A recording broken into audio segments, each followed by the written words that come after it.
The Toronto Raptors have won 4 of their last 5 games and are starting to look like a legitimate NBA team. But is it too late for this season to be saved and for this team to really make a playoff push? Let's get into it.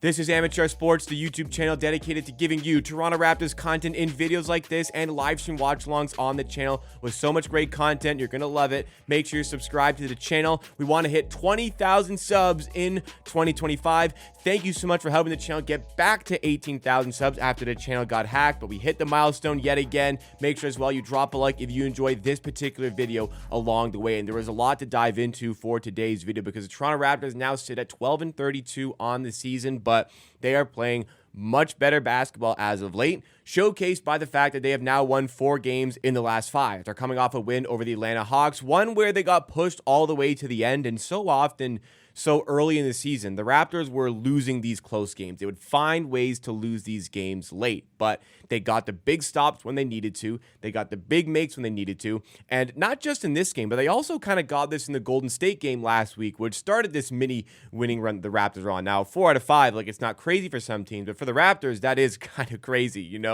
This is the second road win of the season over the Hawks, and along the way of these wins, like they have played good basketball. And I think that the biggest things that are contributing to this additional success, because like Barrett has played well pretty much all season, Barnes has played well pretty much all season, like they're producing good stats, like the offense hasn't really been super problematic for the Raptors over the course of the season.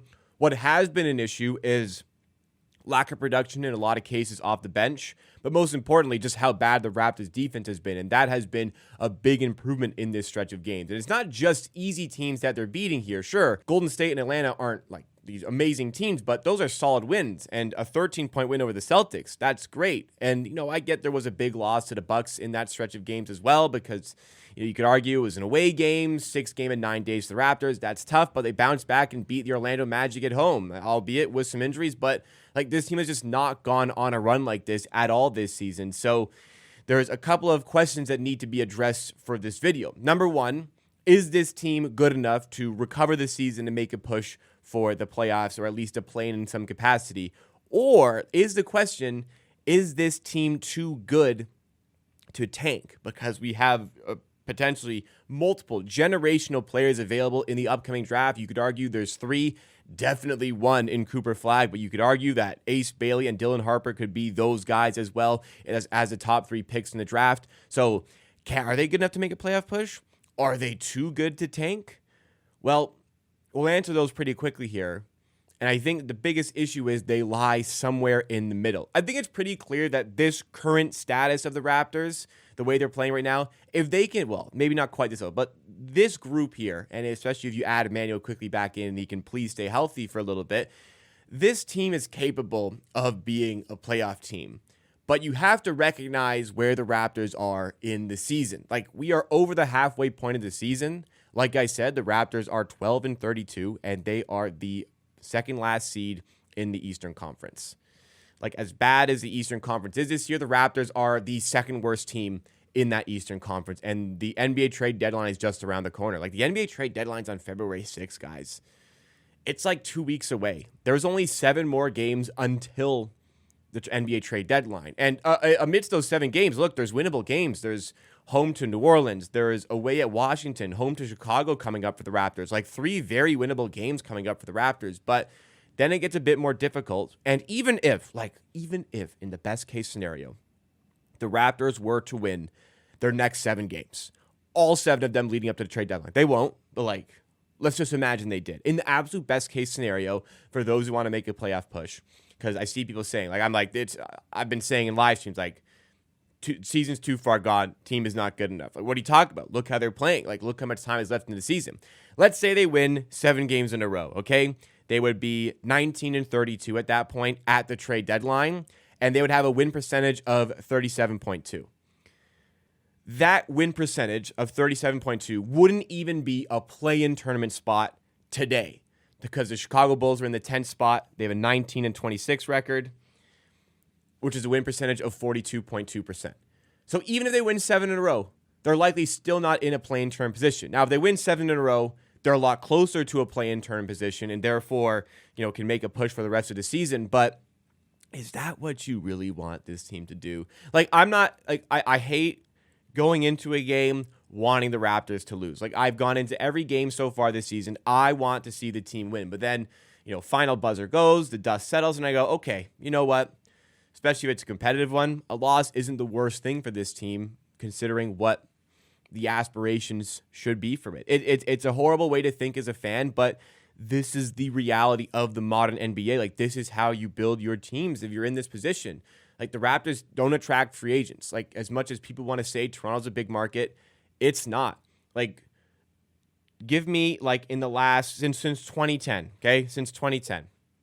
The Raptors were really good for a long time in the last 15 or so years. Like, they had a decade of success and an NBA championship. Who's the best free agent the Raptors have signed since 2010? Like, top of your head. Go ahead. Comment it down below. Is it DeMarre Carroll? Well, yeah, when he signed it was, but he was horrible and made the Raptors worse, and the contract crippled the team for a little bit. Not crippled, but was a problem for the team. Hedo Turkoglu, yeah, great signing. He was horrible for the Raptors.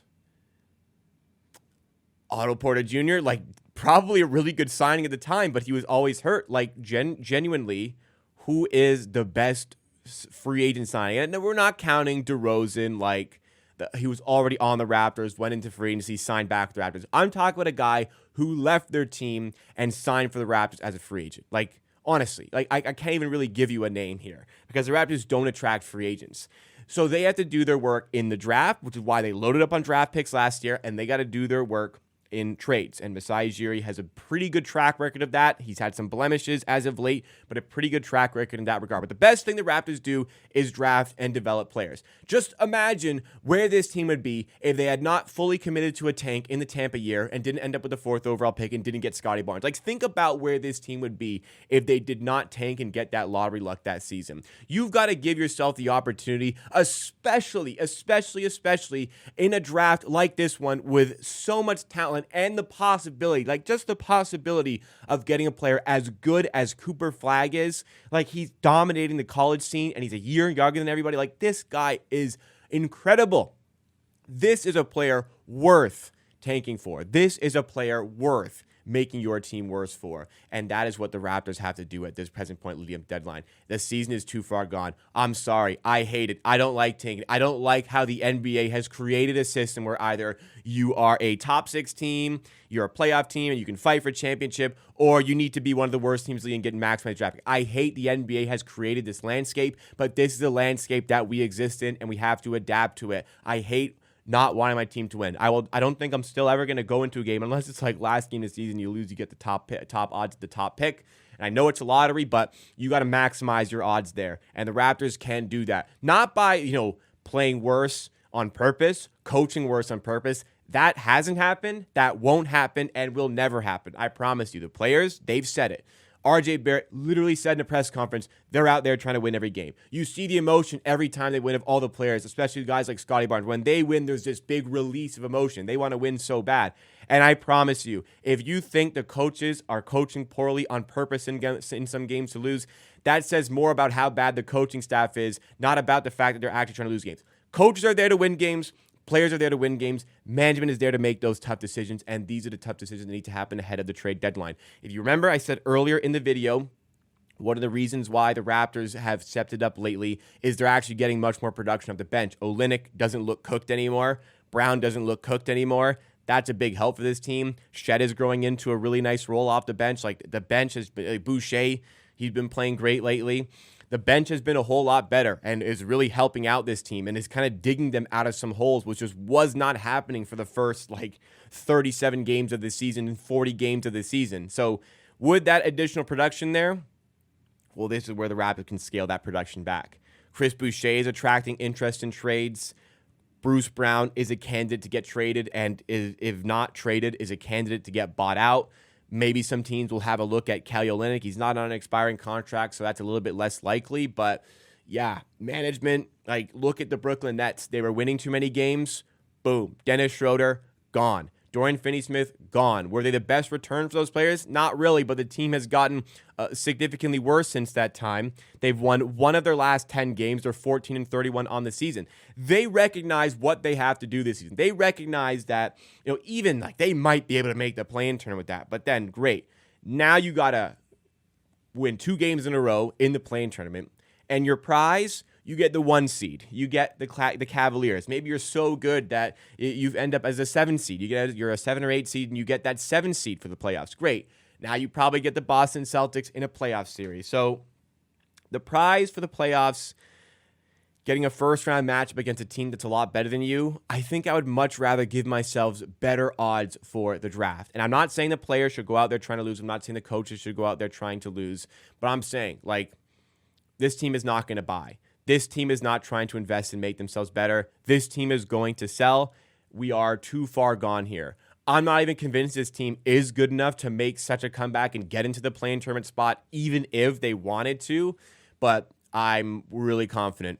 This team is really good at tanking. They showcased that last year. They showcased that in the Tampa season.